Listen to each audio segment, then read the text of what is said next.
करिष्यामि एक बिल्वं शिवार्पणम्।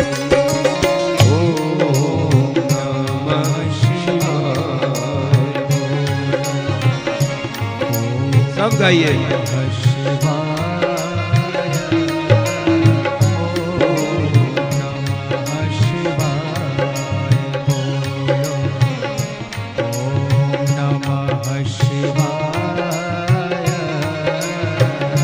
अखंड बिल्वपत्रेण पूजिते नंदिकेश्वरे शुद्धन्ति सर्व पापेभ्यो एक बिल्वं शिवार्पणम्। शालिग्राम शिला में विप्राणां जातु मर्हये सोमयज्ञं महापुण्यम् एक बिल्वं शिवार्पणम्।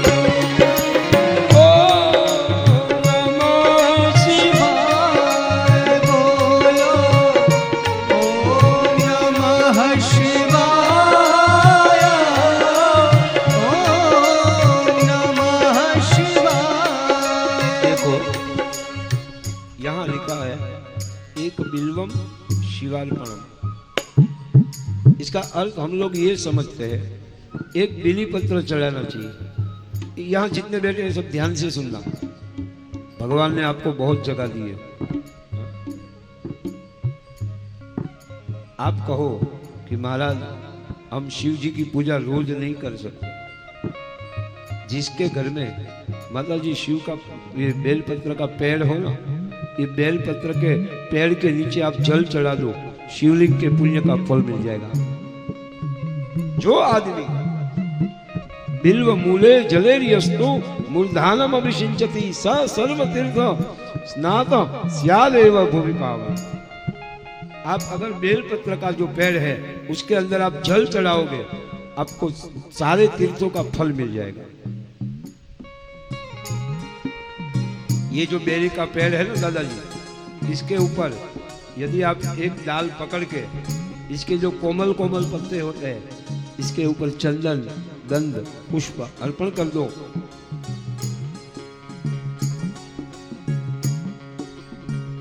संतान की वृद्धि होती है। सुख और संतति चाहिए तो बेलपत्र को चंदन पुष्प से पूजा करो।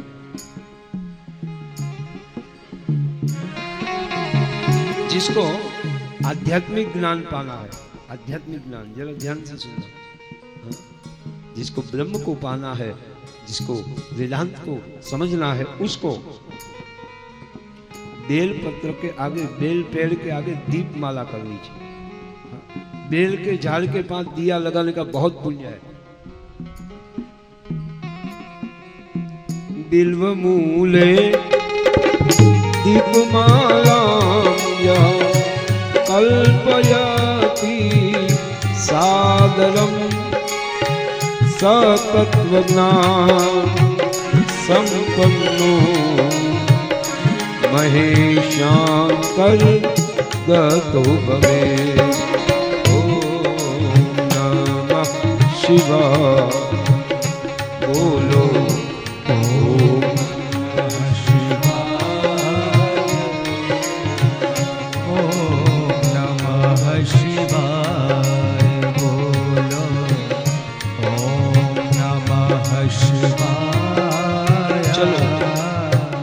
आपके घर में शिवलिंग नहीं है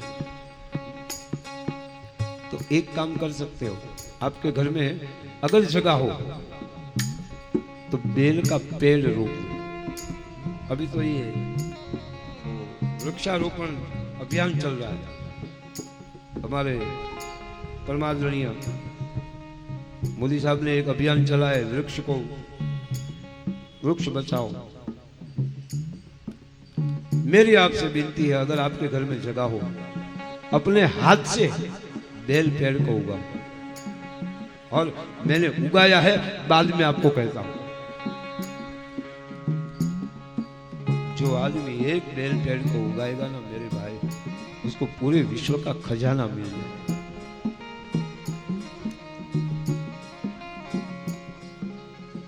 एक बेल पत्रम एक पुष्पम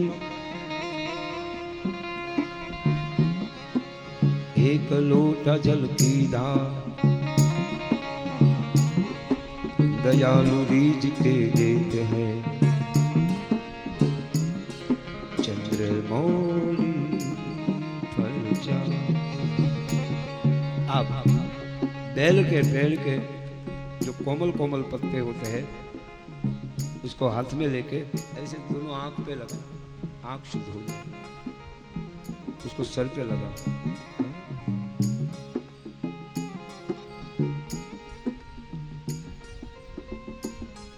तू क्या जाने मान इसी का,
दादाजी यहाँ लिखा है बेल पेड़ के नीचे अगर एक ब्राह्मण को बिठा के बेल का जहाँ पेड़ हो उसके नीचे एक ब्राह्मण को बिठा के उसको दूध, घी और शक्कर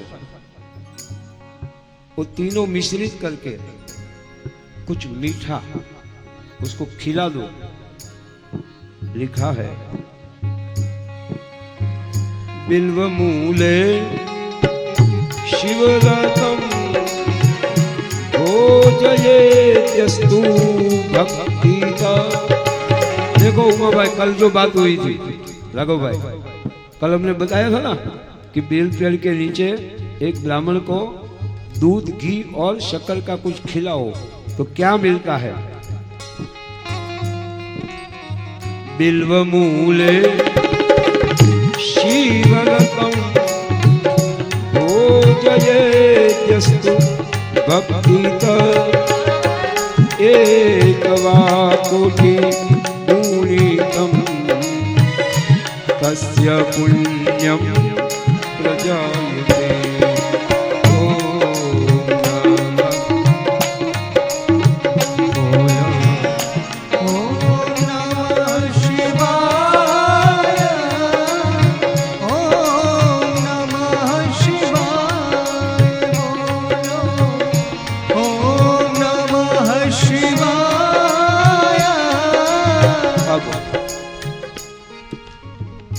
ये सब बेली पत्र की महिमा। आप यदि एक ब्राह्मण को बेल के पेड़ के नीचे भोजन करा दो 1 करोड़ पुण्य का उदय होता है। इसलिए माताजी कल रात को हमने निश्चित किया है कि जब हमारा लास्ट 19 तारीख को जब लघुरुद्र होगा तो अपने जो पंडित वगैरह सब है उसको वहां भोजन कराएंगे। पहले बेल पेड़ की पूजा करेंगे, फिर इन सबको वहां भोजन कराएंगे। कितने नसीब वाले हैं, ऐसा मौका भगवान ने दिया है। और उस दिन आपका श्रावण का लास्ट दिन है। ये सब बड़े नसीब से होते हैं। फिर शिव नैवेद्य के 2 उपाय बताए, ध्यान से सुने। संसारी को ये खीर, पूरी, हलवा, कचौड़ी, मालपुआ भगवान शिव को देना चाहिए। और जो सन्यासी है उसको भस्म का भोग लगाना चाहिए। और नियम भी है, सन्यासी मूर्ति वगैरह को छू नहीं सकते, उसको अपने अंगुष्ठ के पास भस्म का ऐसे भोग लगाना चाहिए। ये सब नियम बताए।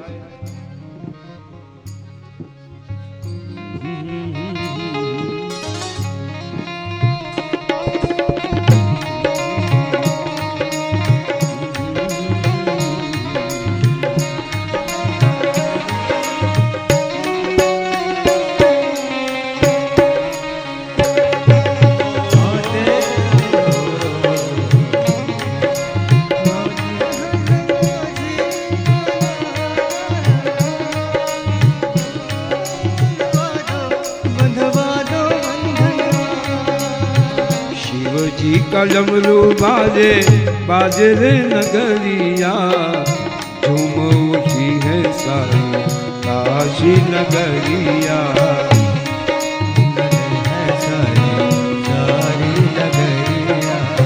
शिव जी का डमरू बाजे नाच सारी नगरी, झूम उठी है सारी काशी नगरी।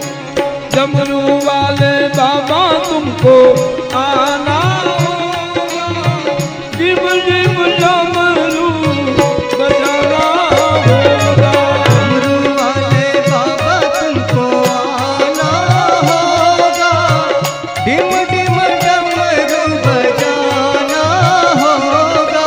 डमरू वाले बाबा तुमको आना होगा, डिम डिम डमरू बजाना होगा। डमरू वाले बाबा तुमको आना होगा, डिम डिम डमरू बजाना होगा।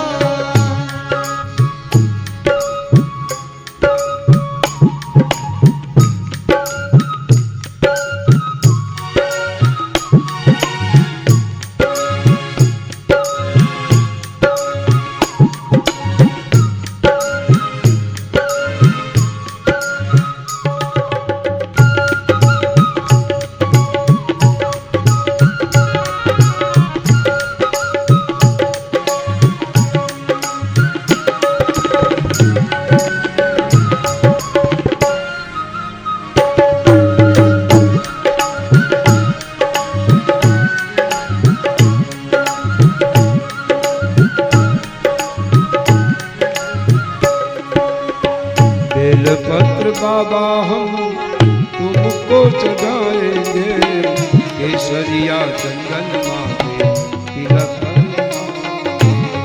बेलपत्र दूध बाबा आपको चढ़ाएंगे, केसरिया चंदन माथे तिलक लगाएंगे। बेलपत्र बाबा भोले को चढ़ाएंगे, तिलक लगाएंगे। बेलपत्र दूध बाबा आपको चढ़ाएंगे, केसरिया चंदन माथे तिलक लगाएंगे। भक्तों को दर्शन दिखाना होगा, भक्त डमरू बजाना होगा। भक्तों को दर्श दिखाना होगा, डिम डिम डमरू बजाना होगा। डमरू वाले बाबा तुमको आना होगा, डिम डिम डमरू बजाना होगा। आप तो निराले बाबा, रूप तो निराला है, हाथ में त्रिशूल गले में सर्पों की माला है। आप तो निराले बाबा, रूप भी निराला है, हाथ में त्रिशूल गले सर्पों की माला है। नंदी पे चढ़ के आना होगा, डिम डिम डमरू बजाना होगा। बाबा तुमको आना होगा, डिम डिम डमरू बजाना होगा।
या सुख हम सबके सहारे।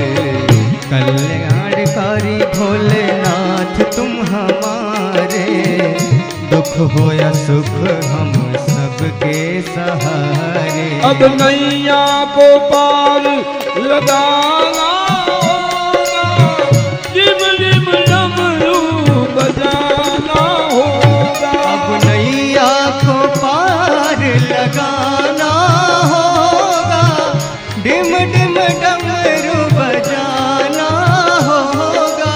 डमरू वाले बाबा तुमको आना होगा, डिम डिम डमरू बजाना होगा। डमरू वाले बाबा तुमको आना होगा, डिम डिम डमरू बजाना होगा। नमः पार्वती पतये हर हर महादेव। जो व्यक्ति बेल पत्र की पूजा करेगा, बेल का पेड़ यदि आपके आंगन में आएगा, कहते हैं कि बेल के पेड़ के नीचे बैठ के अगर कोई आदमी 1 साल शिव नाम जपे, उसका कैंसर भी नाश हो सकता है। बेल पेड़ में साइंटिफिक भी रीजन है, खाली धार्मिक है ऐसा नहीं। देखो ये जितना वैज्ञानिक कारण है ना, ये हमारे ऋषि मुनियों ने हमको पहले ही बता दिया है। लेकिन डायरेक्ट वेद को डायरेक्ट हम विज्ञान को नहीं मानते, इसलिए विज्ञान और वेद दोनों का समन्वय किया। जो वेद कहता है वही विज्ञान कहता है। बेल पेड़ के नीचे कहते हैं बेल का वृक्ष जहां हो, 100 योजन तक आसुरी शक्ति बेल वृक्ष के आसपास नहीं आ सकती। तीसरा, बेल का पत्ता यदि कोई आदमी रोज 3 पत्ता चबा के खा जाए, चबा के, उसको ये जो जिसको जुकाम सर्दी का बीमारी है ना, वो बेल पत्र से दूर हो। तीसरा, बेल पत्र का लेप करके कहीं घाव लगाओ, उसके ऊपर लगा दो तो घाव में दर्द कम होता है, इसे प्रमाण है। चौथा, कि बेल पत्र जब हम चढ़ाते हैं भगवान को, तो उसके नीचे का जो भाग है उसको तोड़ देना चाहिए, उसको कहते हैं वज्र।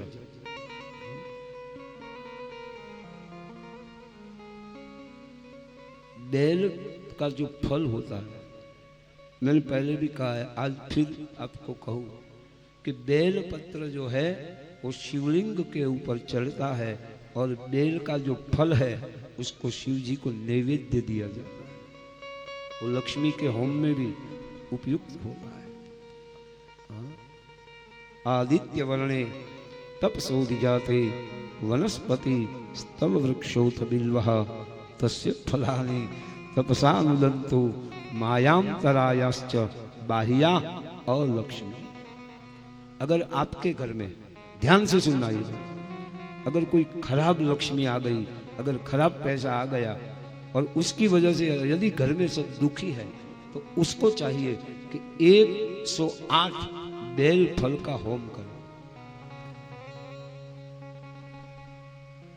बेल पत्र का, बेल के वृक्ष की बड़ी महिमा है।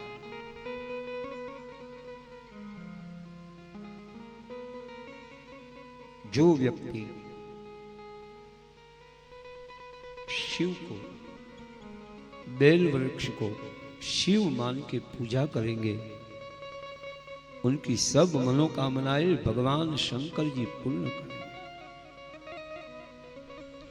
जिसके मुख में शिव का नाम हो, जो बोलता हो शिव शिव शिव, जैसे खदीर का पेड़ होता है, खदीर एकदम वो होता है, अगर थोड़ी सी भी आग लग जाए ना खदीर में, तो पूरा जल के भस्म हो जाता है। थोड़ी सी भी आग एकदम नरम होता है। जैसे खदीर के वृक्ष को थोड़ी सी भी आग लग जाए और वृक्ष भस्मीभूत हो जाए, ऐसे एक बार आप शिव कह दो, आपके जीवन में पाप का जो भी वृक्ष है वो जलकर खाक हो जाएगा।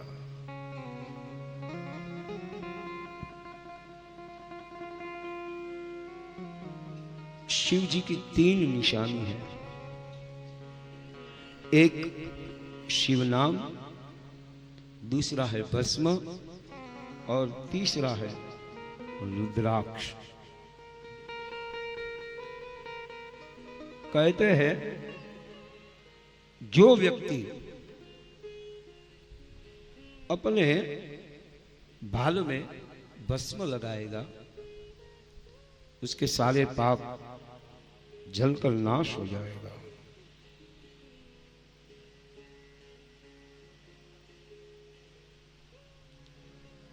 जो व्यक्ति भस्म का तिलक करता है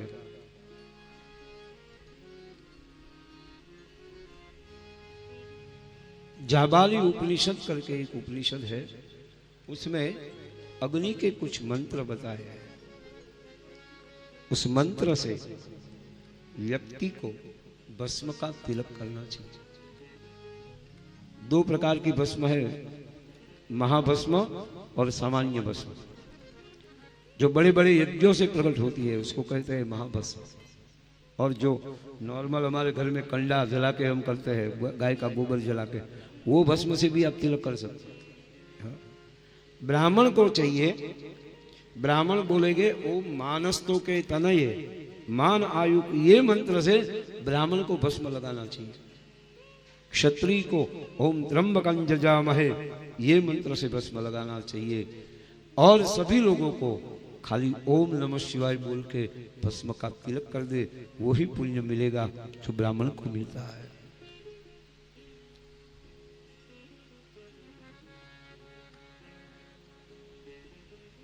लिखा है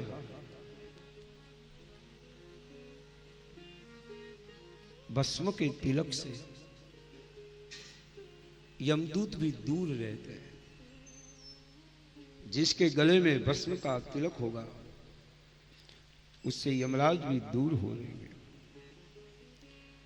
जो व्यक्ति भगवान शिव की भस्म लगाते हैं, जो व्यक्ति भगवान शिव का रुद्राक्ष गले में धारण करता है और जिसके मुख में भगवान शिव का नाम होता है, ऐसे महापुरुष को देखने से सभी तीर्थों का फल मिलता है।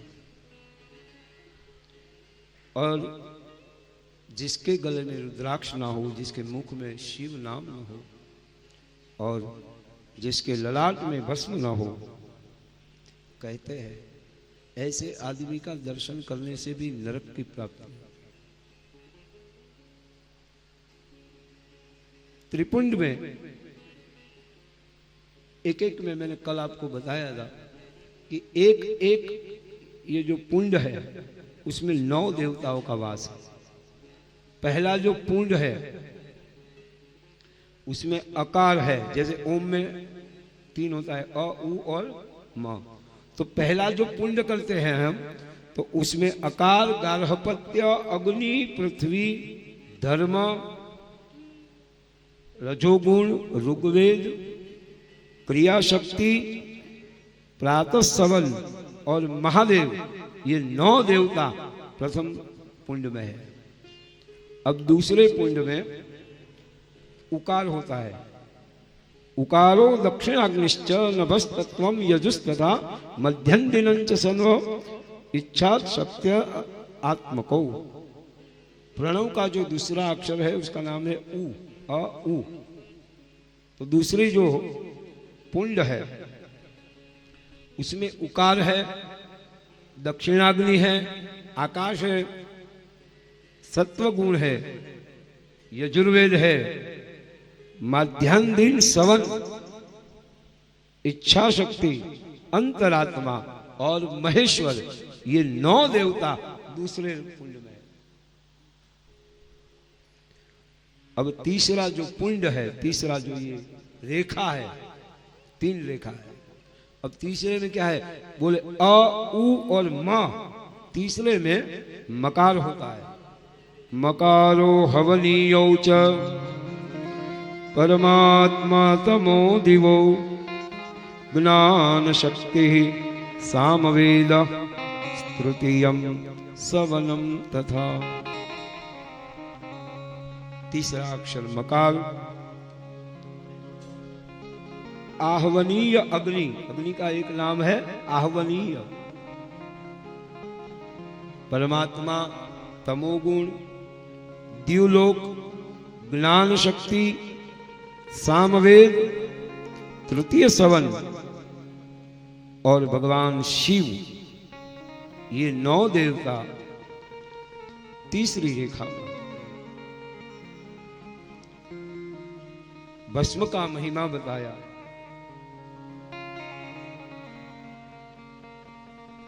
भगवान शिव की उपासना करके ओम नमः शिवाय ये मंत्र से पूरे शरीर में भस्म का लेप होना चाहिए। फिर तो अलग अलग उसके नियम है। रुद्राक्ष का महिमा बताया है। भगवान शंकर जी कहते हैं, देखो यहां शिव जी महाराज भवानी को ये रुद्राक्ष की कथा सुनाते हैं। रुद्राक्ष कहां से प्रकट हुआ? हे देवी सुनो, एक बार मैं 1000 साल की समाधि में बैठा था। शंकर भगवान की जैसी समाधि किसी की है ही नहीं। दादाजी राम कथा में लिखा है, शंकर भगवान 87,000 वर्ष तप किया था। बीते संवत सहस 87। हम लोग एक दिन शांति से नहीं बैठ सकते। 3 घंटा बैठना होता है, उसमें भी।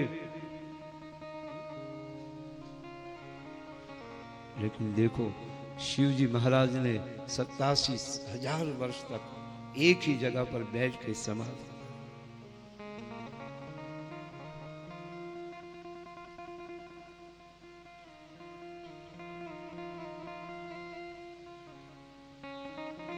तो अचानक भगवान शंकर जी कहते हैं कि मेरा मन थोड़ा विचलित हो गया, मेरा मन थोड़ा बेचैन हो गया और मैंने आंख खोली तो मेरी आंख में से 2 बूंद गिरी। ध्यान से सुनिए इसको। रुद्राक्ष का जन्म कहां से हुआ?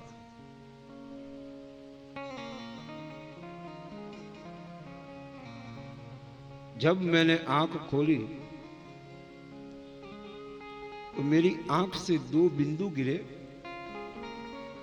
और एक रुद्राक्ष हुआ और एक श्वेताक्ष हुआ।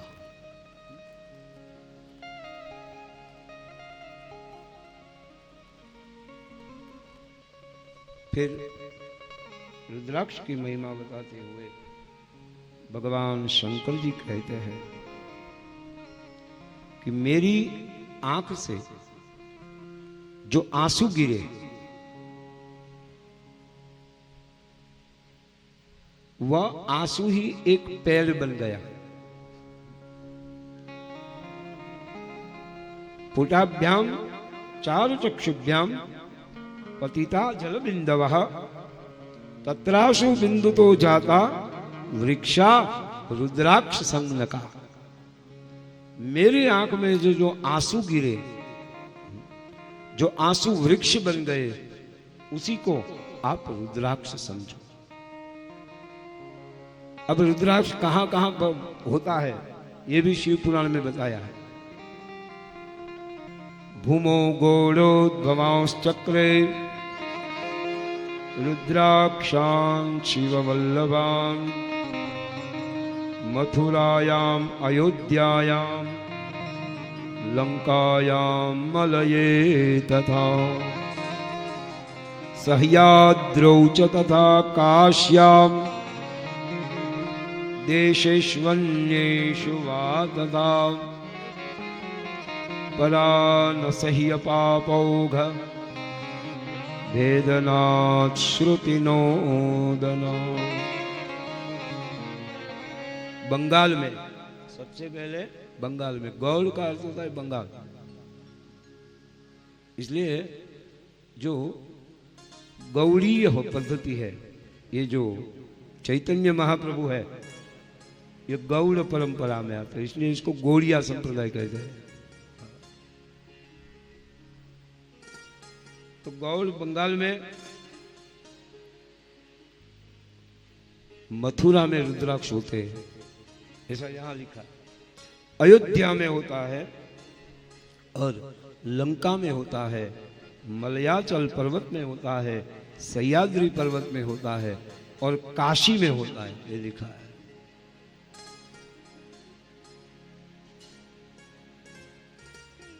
रुद्राक्ष और शुभाक्ष ऐसी दो जातियां हैं। ब्राह्मण को सफेद, क्षत्रिय को लाल, वैश्य को पीला और शूद्र को काले वर्ण का रुद्राक्ष पहनना चाहिए। फिर रुद्राक्ष के 3 प्रकार बताए। एक रुद्राक्ष आंवला जैसा, आंवला होता है ना बड़ा, आपके यहाँ है? दूसरा बेर जैसा और तीसरा रुद्राक्ष चने जैसा छोटा।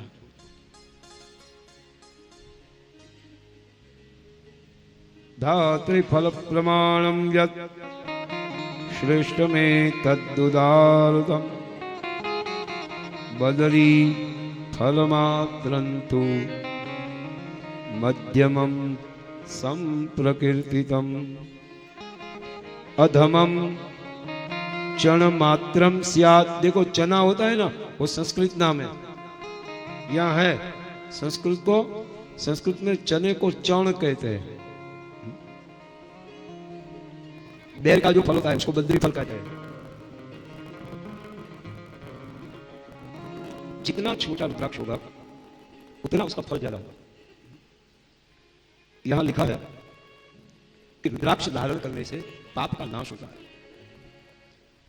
जिसको पाप का नाश करना हो उसे रुद्राक्ष पहनना चाहिए, जिसको पुण्य पाना हो उसे रुद्राक्ष की माला धारण करनी चाहिए। कैसा रुद्राक्ष होना चाहिए? बोले जो समाह एक जैसा सब पाले हो, स्निग्धाः द्रजाः स्थूलाः कंटकै संयताशुवाः रुद्राक्षा कामलादेवी मुक्ति मुक्ति सदा सदा। जो समान आकार वाला हो, स्निग्ध थोड़ा चिकना हो, ओरिजिनल रुद्राक्ष होता है ना चिकना होता है, दृढ़ एकदम मजबूत होता है, स्थूल होता है, इसमें थोड़े थोड़े कंटक कांटा होता है ऐसे थोड़े थोड़े होते हैं, उसको ओरिजिनल रुद्राक्ष कहते हैं। 6 प्रकार के रुद्राक्ष को नहीं पहनना चाहिए। 6 प्रकार। ये 6 कौन से हैं? कीड़े ने जिसको खा लिया हो, कीड़ा जिसको खा रहा हो, ऐसा रुद्राक्ष कभी पहनना नहीं चाहिए। प्रमिदृष्टम छिन्न भिन्नम, जो टूटा फूटा हो वो नहीं पहनना चाहिए। कंटकैर हीनम, इसमें कांटे न हो, ऐसा रुद्राक्ष नहीं पहनना चाहिए। व्रणयुक्तम, जो टेढ़ा मेढ़ा हो, सीधा ना हो, वो पहनना नहीं चाहिए। जो उभरा हुआ ना हो, ऐसे उपसा हुआ ना हो, ऐसा रुद्राक्ष पहनना नहीं चाहिए। प्रमिदृष्टम छिन्न भिन्नम कंटकैर हीनमेव च व्रणयुक्तम अवृतं च रुद्राक्षां शर्ववर्जयेत्। अब कितने रुद्राक्ष धारण करने चाहिए ये भी बताया। पूरे शरीर में 1100 रुद्राक्ष पहनना चाहिए। पूरे शरीर 1100 कहते हैं। 550 दाने का मुकुट बनाना चाहिए। 360 दाने का एक हार बनाना चाहिए रुद्राक्ष। 550 मस्तक में 360 और ऐसे 3 लाइन बनाकर रुद्राक्ष की उसकी जनोई पहननी चाहिए। अब इतना ना हो सके तो इससे थोड़ा हल्का कर दिया कि जो शिव भक्त है उसको शिखा में 3 रुद्राक्ष धारण करने चाहिए। शिखा में दोनों कानों में 6 कान में 6 रुद्राक्ष होने चाहिए। कंठ में 101 दाने, दोनों हाथों में 11 दोनों ये मणिबंध में 11 दाने के रुद्राक्ष को धारण करना चाहिए। अगर वो भी ना हो सके तो तीसरा उपाय बताया। शिखा में 1, सर में 3, गले में 50, दोनों हाथों में 16-16 रुद्राक्ष को धारण करें। दोनों मणिबंध में 5-5 रुद्राक्ष का पंकल बना के फैलना चाहिए। 1 से लेके 14 मुख तक रुद्राक्ष आता है। 1 मुखी से लेके 14 मुखी। कहते हैं जैसी जिसकी इच्छा हो उसको ऐसे ऐसे रुद्राक्ष फैलने चाहिए। 1 मुखी जो रुद्राक्ष है वो भगवान शिव का स्वरूप है।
इसलिए देखो एक मुखी बहुत दुर्लभ है और आजकल तो बहुत एक मुखी की वो चलती है, लेकिन एक मुखी बहुत दुर्लभ है। एक मुखी जो रुद्राक्ष है वो भगवान शिव का स्वरूप है। मोक्ष देने वाला फल है एक मुखी।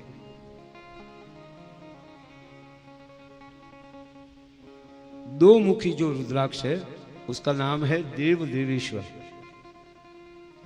दो मुखी रुद्राक्ष जो पहनता है उसको गौ हत्या का पाप भी लगा हो तो दो मुखी रुद्राक्ष से गौ हत्या का पाप नाश हो जाता है। 3 मुखी जो रुद्राक्ष है सारी विद्याओं की प्राप्ति के लिए है।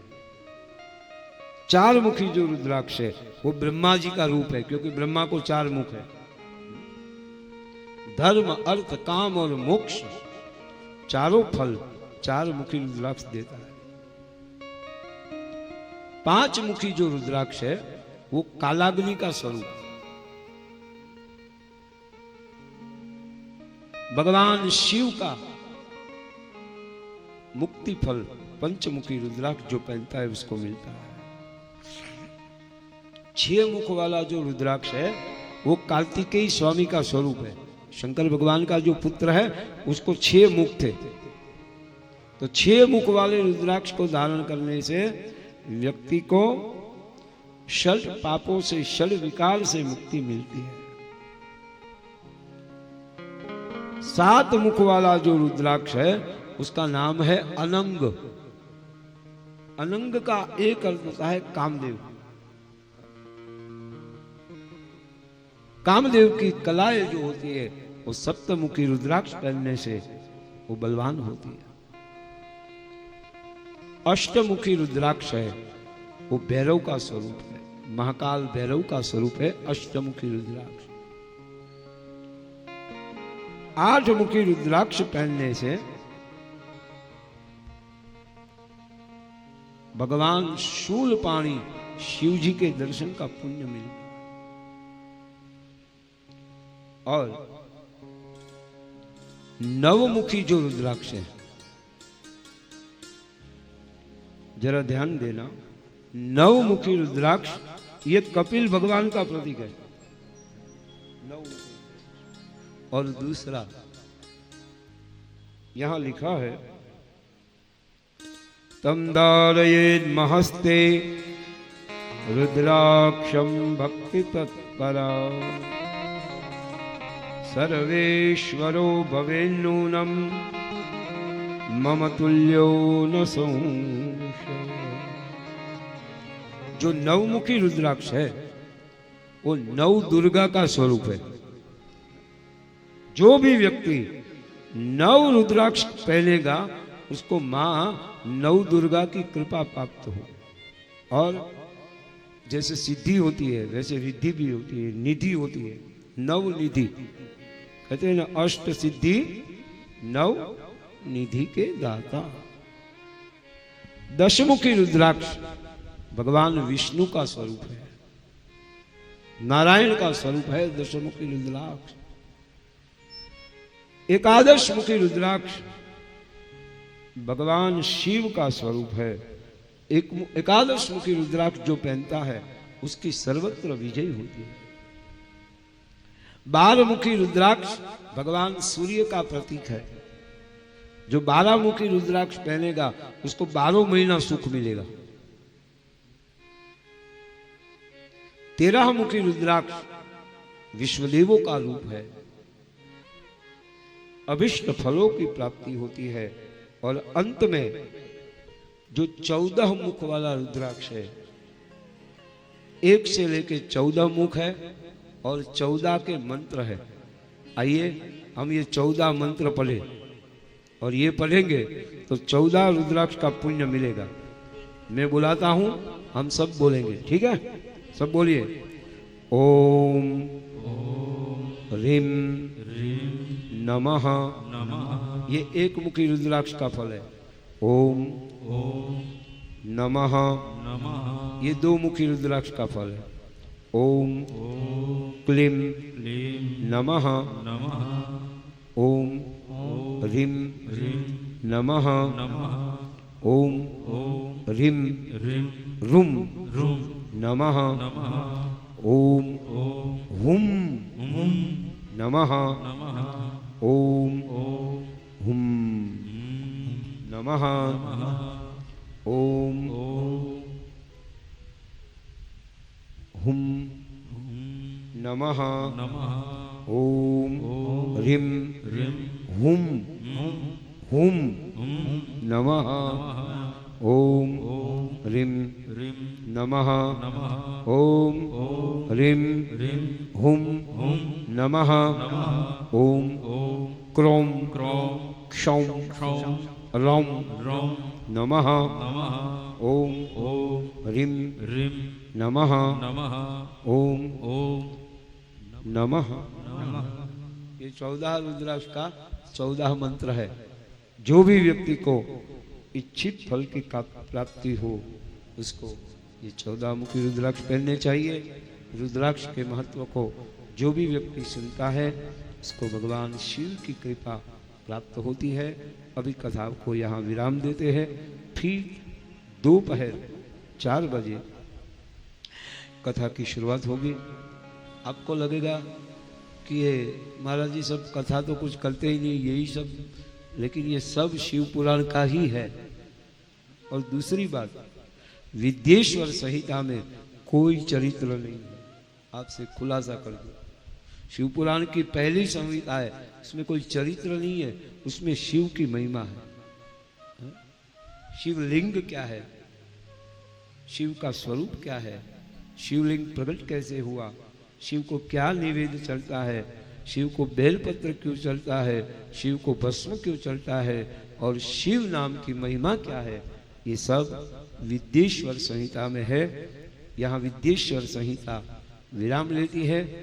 आगे से अब नारद जी के चरित्र से भगवान की कथा फिर शुरू होगी। आइए 1-2 मिनट भगवान शिव जी का स्मरण करके फिर कथा को विराम देते हैं। कभी भूलू ना याद तुम्हारी रटूं कभी भूलूं ना याद तुम्हारी रटूं तुम्हारी रटूं मैं रटूं सांझ सवेरे मैं रटूं साँझ सवेरे गिरिजा रमण मेरे गिरजा गिरिजा रमण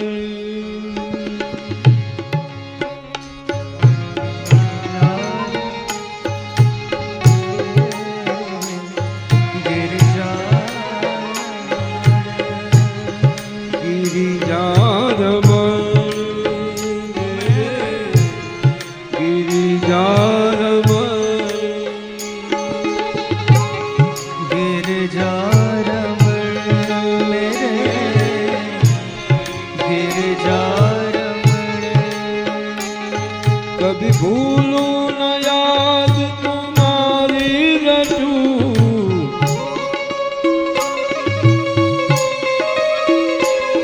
कभी भूलो न याद तुम्हारी रटूं तेरा नाम मैं रटूं सवेरे राधा रमण मेरे राधा रमण मेरे राधा रमण मेरे राधा रमण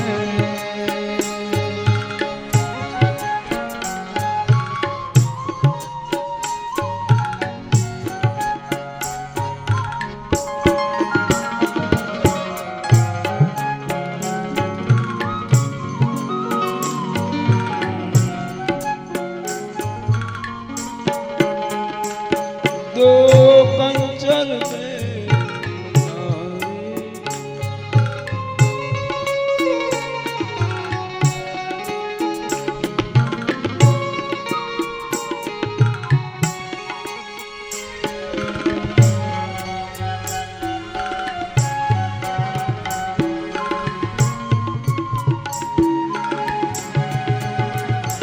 सिर मोर मुकुट कानन कुंडल सिर मोर मुकुट कानन कुंडल दो चंचल में कटारे दो चंचल नैन कटारे मुख कमल से भवरे बने के लहराए काले काले लहराए काले काले हो जाओ प्रगट मम हृदय में हो जाओ प्रगट मम हृदय में करो दिल के दूर अंधेरे गिरिजा रमण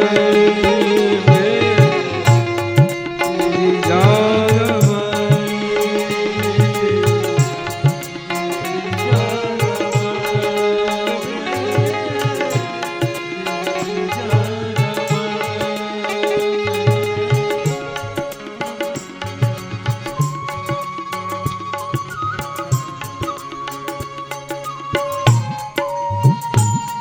जय हो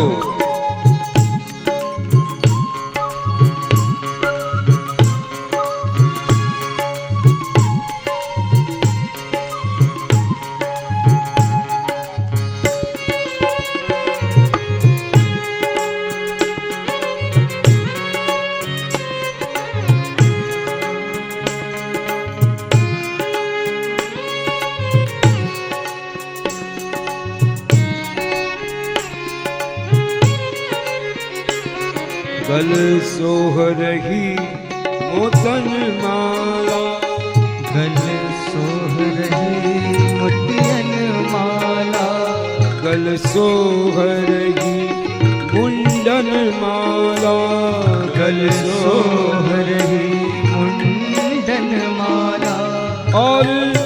कर में डमरू बजाए, और गल में डमरू बजाए, गल सो रही मुंडन माला और कर में डमरू बजाए, गल सो रही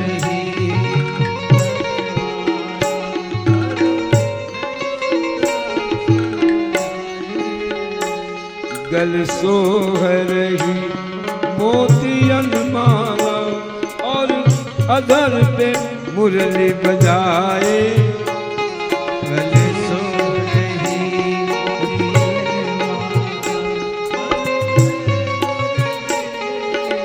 बजाए, कर घायल तिरछे चितवन से, कर घायल तिरछे चितवन से, कर घायल चितवन से, कर घायल तिरछे चितवन से, मुस्कान से चैन चुराए, मुस्कान से चैन चुराए, ओ भाग्यों के सिर ताज प्रभु, होता है तेरे ताज प्रभु, ओ भक्तों के सिर ताज प्रभु पर उमा जी के चेहरे,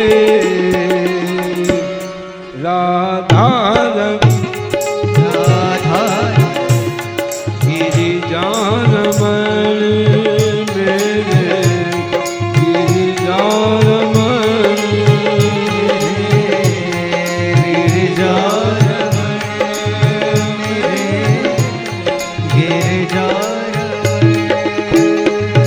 अपनी आंचल की छाया में, अपनी आंचल की छाया, अपनी आंचल की छाया में, अपनी आंचल की छाया, करुणामयी मुझे छुपा लो, करुणामयी मुझे छुपा लो, निर्नाथ जन्म से भटका हूँ मैं, जन्म जन्म से मैं जन्म जन्म से भटका हूँ, जन्म जन्म से भटका, मेरे नाथ मुझे अपना लो, मेरे नाथ मुझे अपना लो, बोलना बोलना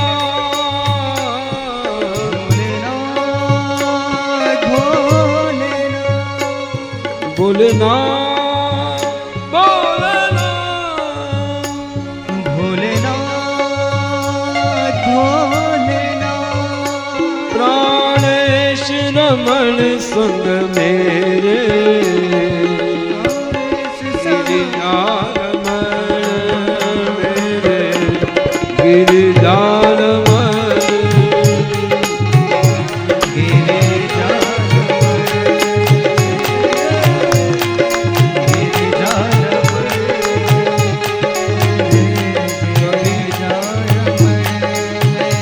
कभी भूलूं न याद तुम्हारी रटू, कभी भूलूं न याद,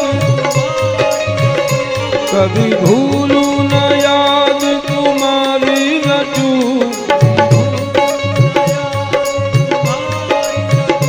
तेरा नाम में सांझ सवेरे,